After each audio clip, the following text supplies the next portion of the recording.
বিসমিল্লাহির রহমানির রহিম। আসসালামু আলাইকুম দেশপ্রেমী বাংলাদেশি যে যেখানে আছেন, বিশেষ করে বাংলাদেশে সংগ্রামরত ছাত্রছাত্রী এবং দেশপ্রেমিক বাংলাদেশিদের জন্য অত্যন্ত গুরুত্বপূর্ণ কিছু তথ্য নিয়ে আমি এলাম। আমি এইমাত্র খবর পেলাম যে বাংলাদেশ সশস্ত্র বাহিনী কারফিউ জারি করেছে। আমি দুটো বিষয়ে কথা বলবো, খুব মনোযোগ দিয়ে শুনবেন এবং যেভাবে সম্ভব এটা বাংলাদেশিদের মাঝখানে ছড়িয়ে দেবেন, বিশেষ করে ছাত্রীদের মাঝখানে। প্রথম কথা হচ্ছে, কারফিউ বাংলাদেশে বহু হয়েছে আগে। কারফিউটা এখানে কোনো বিষয় নয়। বাংলাদেশের স্বাধীনতা যুদ্ধ থেকে আরম্ভ করে পরবর্তীতে 90-এর এরশাদ পতনের সময়ও কিন্তু কারফিউ জারি হয়েছে। কারফিউ দিয়ে কিন্তু কোনোদিন কোনো অত্যাচারী সরকারের পতনকে থামানো যায় নাই, এবং এমনকি 2007-8 সালেও কিন্তু কারফিউ জারি হয়েছে। তখনও কিন্তু সেনাবাহিনীর অফিসারদের কিছু বলস ছিল, কারণ যেভাবেই হোক, নাটকীয়ভাবেই হোক, রাজনৈতিক তথাকথিত নেতাদেরকে এবং চোর বদমাশদেরকে কিন্তু জেলে ভরেছিল। কিন্তু এখন তো সেনাবাহিনী অফিসারদের কোনো বিচিই নেই, বলসই নেই। এবং বর্তমানে সেনাপ্রধান, গত লাইভে আমি ভদ্রভাবে ওনাকে বলেছিলাম দেশ এবং জনগণের পাশে দাঁড়াতে। যদি উনি জরুরি অবস্থা জারি করতেন তাহলে সেটা দেশ এবং জনগণের পক্ষে হতো, কারণ জরুরি অবস্থা জারি করা মানে হচ্ছে স্বৈরাচারী শেখ হাসিনা আর ক্ষমতা নাই। কিন্তু আমি যতদূর শুনেছি কারফিউ জারি করা হয়েছে। এর পিছনে ছোট্ট করে আমাকে একটু ব্যাকগ্রাউন্ড বলতে হয়। এই বর্তমান সেনাপ্রধান জেনারেল ওয়াকার স্বৈরাচারী শেখ হাসিনা আত্মীয়। তার কিন্তু লেফটেন্যান্ট কর্নেল হওয়ার যোগ্যতা ছিল না। ওনার শ্বশুর সেনাপ্রধান হয়েছিলেন, সেই সুবাদে স্টাফ কলেজ করে এদিক ওদিক করে ওনাকে আমি অনেক অল্প বয়স থেকে, মানে মেজর অবস্থা থেকে ওনাকে আমি চিনি। সাদা মানুষ ছিলেন, তেমন কোনো ব্রেইনওয়ালা মানুষ না। কারফিউ দিয়ে বর্তমানের বাংলাদেশের ভয়ঙ্কর পরিস্থিতি থেকে দেশকে সামাল দেওয়ার মতো ক্ষমতা এবং যোগ্যতা কোনোটাই ওনার নাই। আমি অবাক হচ্ছি যে ওনার সেই যোগ্যতা না থাকতে পারে, কিন্তু বাংলাদেশের অন্যান্য ডিভিশন কমান্ডার এবং জেনারেল যারা আছেন তাদেরকে তো বেশিরভাগই আমি চিনি। ওনারা কি করছেন? ওনারা কি আঙুল চুষছেন? ওনাদের অনেকেই তো আমি জানি যে প্রফেশনাল মেরিট আছে, যোগ্যতা আছে। সাহসিকতা না থাকতে পারে তারা তো এই সেনাপ্রধানকে বলতে পারতো যে আপনি জনগণের বিরুদ্ধে যাবেন না। কিন্তু যেই জিনিসটার আমি ভয় পাচ্ছিলাম সেটাই হলো। আমি জানতাম যে স্বৈরাচারী শেখ হাসিনার সর্বশেষ শয়তানি হবে দেশে একটা গৃহযুদ্ধ লাগিয়ে দিয়ে যেতে। সে পালানোর আগে দেশে একটা গৃহযুদ্ধ লাগিয়ে দিয়ে যাবে, এবং এই গৃহযুদ্ধে করবে কি, সশস্ত্র বাহিনীকে জনগণের শত্রু বানিয়ে দিয়ে যাবে।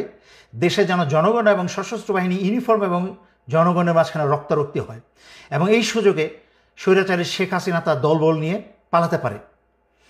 তার চেয়েও ভয়ঙ্কর অবস্থা হচ্ছে যে আমি অত্যন্ত বিশ্বস্ত সূত্রে খবর পেলাম যে ভারতের বাংলাদেশে শতখানিকের উপরে কিলার ঢুকিয়েছে। ঠিক যেভাবে বিডিআর হত্যার সময় বাংলাদেশে প্রবেশ করানো হয়েছিল, সেইভাবে বাংলাদেশে রয়ের কিলারদেরকে প্রবেশ করানো হয়েছে। শুধুমাত্র বেছে বেছে শনাক্ত করে ছাত্র নেতাদের এবং অন্যান্য নেতাদেরকে তারা টার্গেট করে হত্যা করার জন্য, ছাত্রলীগ, যুবলীগ, পুলিশ এবং রয়ের সেই সব খুনি মিলে, যা হয়েছিল 2009 সালে বিডিআর হত্যার ঘটনায়। এবং আশ্চর্যজনক মিল পাবেন, 2009 সালে এই বর্তমান সেনাপ্রধান 46 ব্রিগেডে তখন তার পোস্টিং ছিল। তাকে আদেশ করা হয়েছিল বিডিআর 1 নম্বর গেটটাকে অস্ত্র লাগিয়ে গেটটাকে উড়িয়ে দেওয়া, যেন সেখান থেকে সেই গেটের মাধ্যমে সেনাবাহিনী ঢুকে অপারেশন চালিয়ে বিদ্রোহীদের দমন করতে পারে এবং সেনা অফিসারদেরকে উদ্ধার করতে পারে। কিন্তু যখন এই জেনারেল ওয়াকার তখন অস্ত্র তাক করা এবং নিশানা করা সব কিছু প্রস্তুত হয়ে গিয়েছিল, হঠাৎ করে একটা ফোন আসে। সেই ফোনটা আর কেউ না, অবসরপ্রাপ্ত জেনারেল তারেক সিদ্দিকীর কাছ থেকে সেই ফোনটা আসে। তাকে বলা হয় অস্ত্র গুটিয়ে নিয়ে সেনানিবাসে ফেরত যেতে। তখনই সে সেনাপ্রধান কারোর আদেশ শুনে নাই, সেনানী বাহিনীর কোনো আদেশ শুনে নাই। সে জেনারেল তারেক সিদ্দিকী সরাসরি আদেশ শুনে চেইন অফ কমান্ড ভঙ্গ করে সে জেনারেল তারেক সিদ্দিকীর আদেশ শুনে অস্ত্র গুটিয়ে সেনানিবাসে চলে যায়, যার ফলে 57 জন সেনাবাহিনীর অফিসারদেরকে ভারতের এবং আওয়ামী লীগ মিলে হত্যা করতে সুযোগ করে দেওয়া হয়। সেই একই কাজ এই জেনারেল ওয়াকার আবারও করছে। ভারতের রকে যুবলীগ এবং ছাত্রলীগ এবং গোপালী পুলিশদেরকে ব্যবস্থা করে দিচ্ছে বাংলাদেশের মেধাবী ছাত্রদের এবং বাংলাদেশের অন্যান্য আন্দোলনরত যারা চিহ্নিত ছাত্রছাত্রী তাদেরকে হত্যা করার জন্য। আমি সেনাবাহিনীর সকল সদস্যের উদ্দেশ্যে বলছি, প্রথমেই সেনাবাহিনীর সদস্যের উদ্দেশ্যে বলছি, তারপরে বলবো জনগণের উদ্দেশ্যে। সেনাবাহিনীর সকল সদস্যের উদ্দেশ্যে বলছি, আপনারা দয়া করে ভুলেও এই ফাঁদে পা দিবেন না। আপনারা আদেশ অমান্য করুন, কারণ আপনাদেরকে সারা দুনিয়ার সামনে জনগণের শত্রু বানানো হচ্ছে।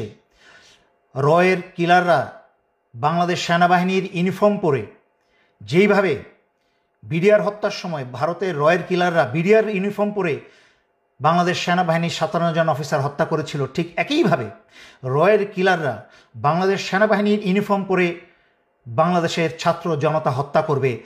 হাসিনা যেন এবং ভারত যেন তার দোষ বাংলাদেশ সশস্ত্র বাহিনীর উপর চাপাতে পারে। এর কারণ আমি অনেক লাইভে আগে ব্যাখ্যা করেছি। স্বৈরাচারী শেখ হাসিনা রাজনীতিতে এসেই ছিল তার বাবা এবং পরিবারের হত্যার প্রতিশোধ নিতে, এবং সংবাদ মাধ্যমে এবং জনগণের সামনে বহু মানুষকে সাক্ষী রেখে, বিবিসিকে সাক্ষী রেখে সে বলেছিল যে রাজনীতিতে ফিরেই এসেছে তার পরিবারের হত্যার প্রতিশোধ নিতে এবং সশস্ত্র বাহিনীকে, বিশেষ করে সেনাবাহিনীকে সে ধ্বংস করে ছাড়বে। তাই আমি আপনাদেরকে স্মরণ করিয়ে দিচ্ছি শয়তানের পথ থেকে দূরে ফিরে আসতে এবং নিজের বিবেককে কাজে লাগাতে, নিজের দেশের জনগণের উপরে নিজে তো দূরের কথা অন্য কাউকে অস্ত্র চালানোর সুযোগ দিবেন না। আপনারা কারফিউ থেকে জরুরি অবস্থায় ফিরে যান। সেনাপ্রধানকে প্রয়োজন আপনারা অস্ত্র ধরে বসেন। আপনারা কেউ এই কারফিউতে যাবেন না। আপনারা ক্ষমতা হাতে নিয়ে নিন, দেশের দায়ভার আপনারা ক্ষমতাভার হাতে নিয়ে নিন, যেন বাংলাদেশের জনগণকে কেউ হত্যা করতে না পারে। আমি আবারও স্মরণ করিয়ে দিচ্ছি, ভারত এবং আওয়ামী লীগ তথা শেখ হাসিনা মিলে জনগণকে হত্যা করে সেই দায়ভার আপনাদের উপর আজীবনের জন্য চাপিয়ে দিবে। সর্বশেষে বাংলাদেশ সশস্ত্র বাহিনীকে পঙ্গু করে ধ্বংস করে দিয়ে যাবে সে যাবার আগে। আর জনগণের উদ্দেশ্যে বলছি, আপনারা কারফিউ জারি করার পরে সংঘবদ্ধভাবে সবাই যার যার এলাকায় একটা শক্তিশালী অবস্থানে যাবেন। কোনো অপরিচিত মানুষকে আপনাদের মাঝখানে প্রবেশ করতে দিবেন না। যখনই কোনো অপরিচিত ব্যক্তি আপনাদের দিকে অগ্রসর হবে, যেহেতু কারফিউ জারি করা হয়েছে, আপনার উন্মুক্ত রাস্তাঘাটে থাকার কথা না, কিন্তু কারোর আপনার ঘরে ঘরে অফিসে আদালতে যাওয়ার কথা না। যদি কেউ আপনাদের ঘরে অফিসে আদালতে অনুপ্রবেশ করার চেষ্টা করে, আপনাদের হাতে পাথর, ইট, অস্ত্র, আগুন, তেল যা আছে তাদেরকে ছুঁড়ে মারবেন, কিন্তু তাদের কাউকে আপনাদের কাছে আসতে দেবেন না। বাংলাদেশ একটা ভয়ঙ্কর সময় অতিবাহিত করছে। আমরা অতীতে এরকম ভয়ঙ্কর সময় অতিবাহিত করেছি। 1971 সালে যখন কোনো যোগাযোগ মাধ্যম ছিল না, যখন রেডিওতে কান পেতে খবর পেতে হতো, যখন একটা মানুষ থেকে আরেকটা মানুষের মাধ্যমে খবর যেত অনেক দিন পরে, সেই সময় যখন পাকিস্তানি হানাদাররা বাংলাদেশিদের হত্যা করে চলেছিল, তখনও কিন্তু সেই অবস্থা থেকে বীর বাংলাদেশিরা উত্তরণ করে বাংলাদেশকে স্বাধীন করেছে। এর পরবর্তীতে 1990-এ স্বৈরাচারী এরশাদের বিরুদ্ধে আন্দোলনকেও তখনও কিন্তু কারফিউ জারি করা হয়েছিল, কিন্তু স্বৈরাচারের পতন ঠেকিয়ে রাখা যায় নাই। কিন্তু তখন ভারত থেকে এরশাদ যত খারাপই ছিল, কিন্তু ভারত থেকে কাউকে এনে বাংলাদেশিতে হত্যা করার জন্য আনে নাই। এই কুৎসিত পিচাচ শুধুমাত্র হাসিনার পক্ষেই সম্ভব। এই চরিত্রহীন কুৎসিত মহিলা, তাকে এবং তার আওয়ামী লীগকে যেখানে পাবেন আপনারা ধ্বংস করবেন, এবং তার পুলিশকে। আমি আর কথা লম্ব না করে সশস্ত্র বাহিনীর প্রতিটা সদস্যকে আমি স্মরণ করিয়ে দিচ্ছি, বাংলাদেশে গৃহযুদ্ধ লাগাতে যাচ্ছে স্বৈরাচারী শেখ হাসিনা। সমস্ত গণহত্যার সমস্ত দায়ভার আন্তর্জাতিক মিডিয়াতে, দেশে বিদেশে সব জায়গায় আপনাদের উপরে আসবে, যেহেতু ভারতীয় বাংলাদেশের সশস্ত্র বাহিনীর ইউনিফর্ম পরে জনগণকে হত্যা করার চেষ্টা করবে। আপনারা এখনই সচেতন হয়ে যান, সরকারকে উৎখাত করুন, যুবলীগ, ছাত্রলীগ সব জেলে ভরুন, এবং বাংলাদেশ থেকে রকে গুলি মেরে মেরে রাইফেলের বাট দিয়ে আঘাত করতে করতে আপনারা দেশ থেকে বের করুন। দেশের